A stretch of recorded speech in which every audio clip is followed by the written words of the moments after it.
मित्रांनो, आपण बघू शकता आपल्या आले प्लॉटला आज रोजी 2.5 महिने झालेले आहेत आणि आले प्लॉट बघू शकता तुम्ही किती एवढा पाऊस सुरू असताना सुद्धा बघा किती हिरवागार दिसतोय आपला प्लॉट बघा। आपण या हळदी पिकाला नियोजन म्हणजे स्वतःच आहे, कोणाचं नाही आहे, पण वाटलं तुमच्यासोबत शेअर करावं। तर ह्या हळद पिकाला आपण ट्रायकोडर्मा सुडोमोनास NPK जे अपटेक करणारे बॅक्टेरिया आहेत ते आणि त्यासोबत हुमणी नियंत्रणासाठी जे बेव्हेरिया बॅसिना हे जे मित्र बुरशी असतात त्यांची ड्रिचिंग केली मल्टिप्लाय करून, त्याचाच हा रिझल्ट आहे शेतकरी मित्रांनो। आणि आपण याला एकदा खत टाकलेलं आहे, एकच फवारणी केलेली आहे वरतून।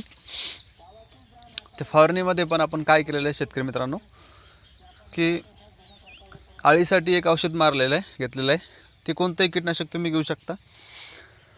आणि एक बुरशीनाशक घेतलेलं आहे, ते तुम्ही कॉन्टॅक्ट फंगिसाइड घ्या किंवा मग आंतरप्रवाही घेऊ शकता। आणि प्लस त्याच्यामध्ये मायक्रोन्यूट्रंट, फक्त हे 3 घटक आपण या एका फवारणीमध्ये घेतलेले होते। आणि 2.5 महिन्याच्या प्लॉटला फक्त एक फवारणी आहे, एकदा आळवणी आहे आणि एकदाच खत टाकलेलं आहे, तरीसुद्धा तुम्ही बघू शकताय हे बघा। आणि हे बघू शकताय तुम्ही की ही आहे कंदमाशी। बरेच शेतकऱ्यांचं म्हणणं आहे कंदमाशी आहे, पण असू द्या, कंदमाशी असेल किंवा कोणतीही माशी असेल तर शक्यता दाट आहे की अद्रक पिकामध्ये आणि हळद पिकामध्ये ही माशी सहसा करून तुम्हाला जाणवते किंवा दिसतेच, आपल्या प्लॉटमध्ये दिसतेच, प्रत्येकाच्या प्लॉटमध्ये असं म्हणायचं कामच नाही का कोणाच्या प्लॉटमध्ये नाही म्हणून, पण सरासरी सगळ्यांच्या प्लॉटमध्ये अशी माशी दिसते।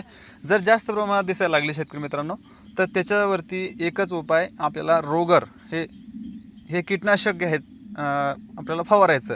ते कधी फवारायचं, सध्या म्हणजे संध्याकाळच्या टायमाला ज्यावेळेस तुम्हाला फवारणी करायची एकदम 5 ते 6:30 पर्यंत तुम्ही ह्या टायमात फवारणी केली तर ह्या टायमाला ही जी माशी आहे ही ॲक्टिव्ह असते, म्हणजे पानाच्या वरतून बसलेली असते। कारण टेम्परेचर जर ऊन पडेल असेल तर ती पानाच्या खालून राहते, कारण त्याला उन्हामुळे ती इथं सावलीत असते। आणि ज्यावेळेस तुमचं दिवस मावळतो त्यावेळेस ती पानाच्या वरती येऊन बसते। तर त्याचा नियंत्रणासाठी आपल्याला संध्याकाळच्या टायमाला फवारणी घेणं अत्यंत गरजेचं आहे। चॅनलवरती नवीन असाल शेतकरी मित्रांनो तर चॅनल सबस्क्राईब करा, व्हिडिओ आवडला तर लाईक करा। धन्यवाद।